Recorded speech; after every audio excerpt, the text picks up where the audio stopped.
protection comes high, sky high. Today, we must be on guard in the sky when it comes to protecting our resources. The national resources that are so precious to us.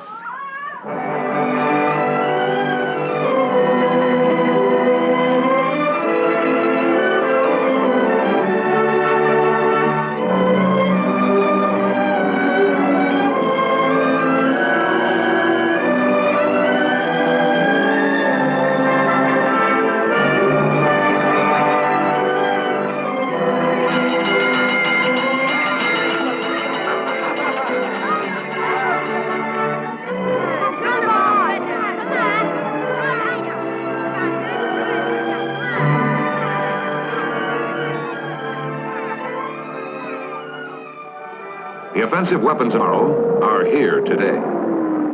Supersonic, super destructive,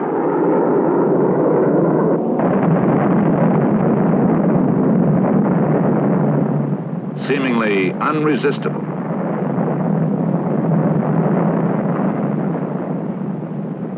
To protect the future of America, the defense techniques of tomorrow had to be discovered now.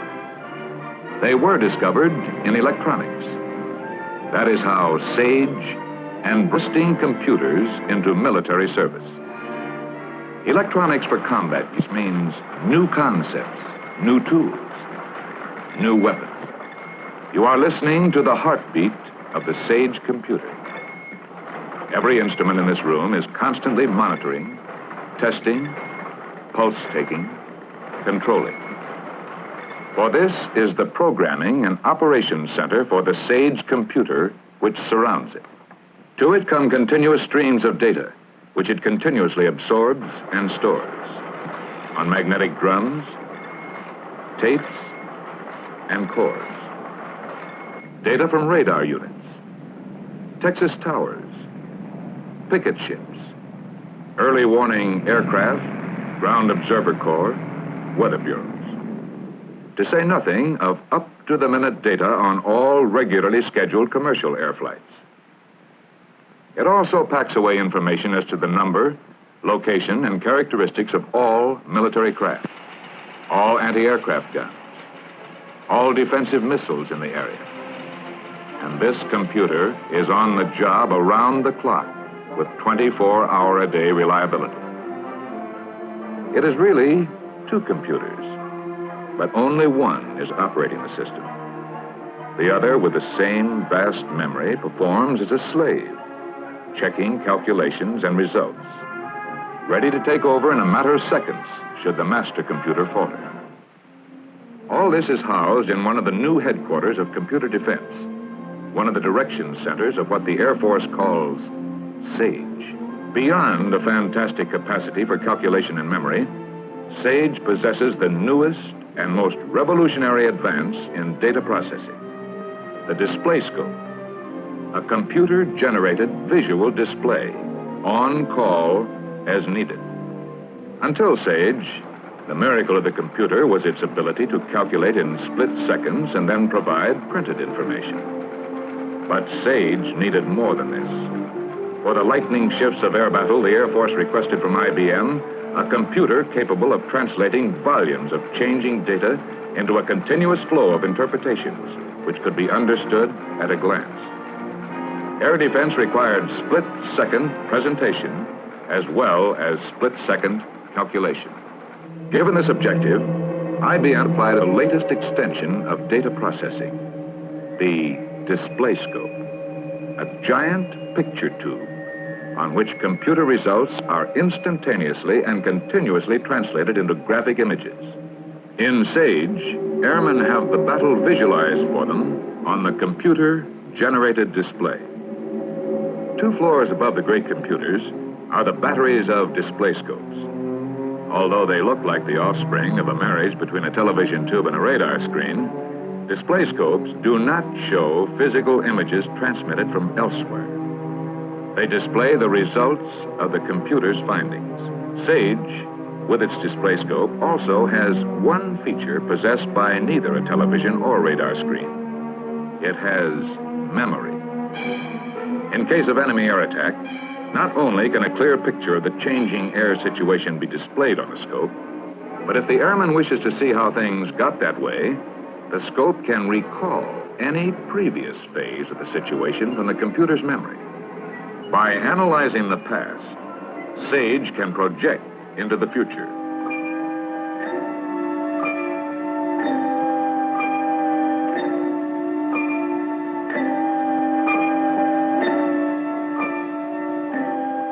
The computer can furnish information on the countermeasures available so that the officer in charge can make his choice as to when and where to fight.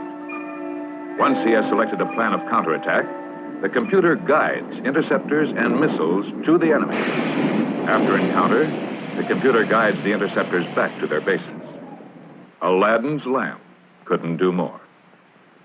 What is the most precious commodity that electronics defense wins us? Time. Long before the bomber reaches our defense perimeter, the computer's memory will identify it as friendly.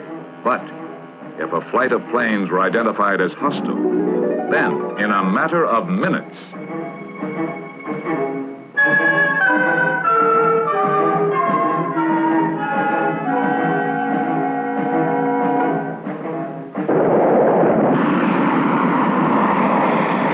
time is everything.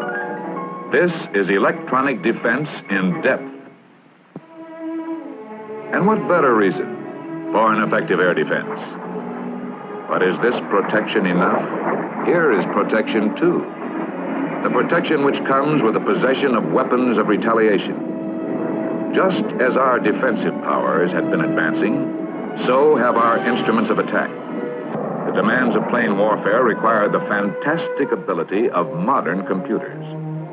The question was, how could the electronic computer be made airborne?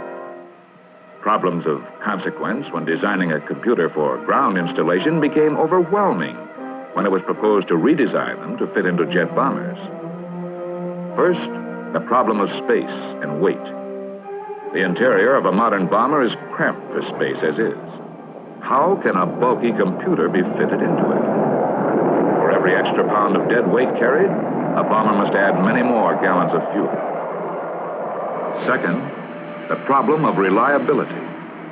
Could a computer be designed to withstand all the stresses of flight?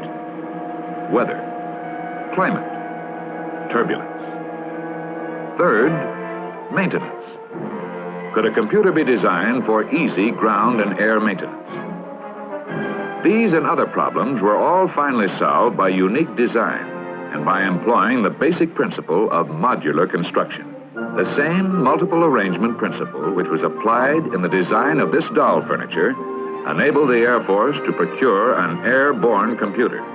By designing an electronic assembly packaged in self-contained units which are then joined, a computer of flexible construction was achieved. It can either be installed in a compact unit or parts can be distributed according to the space available. Self-contained units make it easier to achieve durable construction and easier to test each unit for reliability. Under all conditions, an airborne computer is likely to be exposed to, and some highly unlikely ones. High altitudes up to 120,000 feet. Low temperatures down to 100 degrees Fahrenheit. Below zero. High temperatures up to 200 degrees Fahrenheit. Sunlight.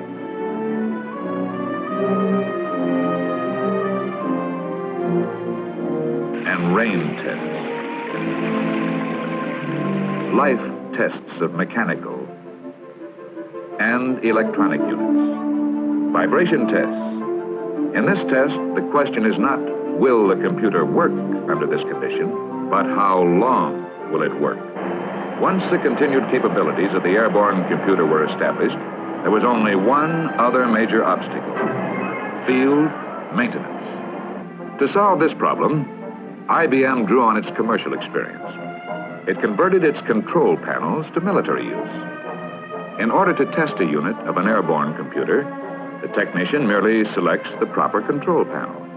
He then plugs the units into the test equipment, and the signal lights tell him whether the units are working or not.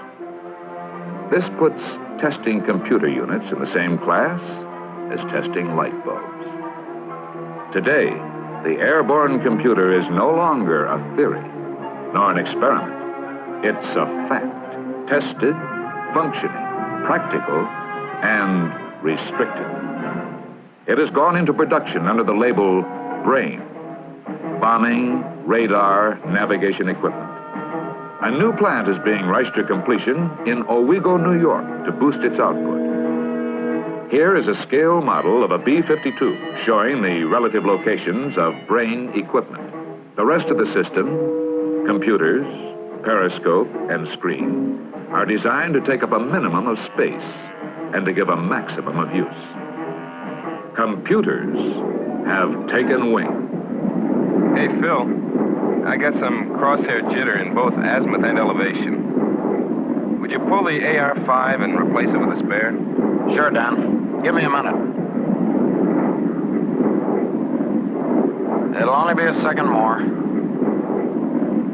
Yeah, I think I got it now. Okay, the amplifier's replaced. How's the jitter? Settle down. Yeah, it's okay now. Thanks, Phil.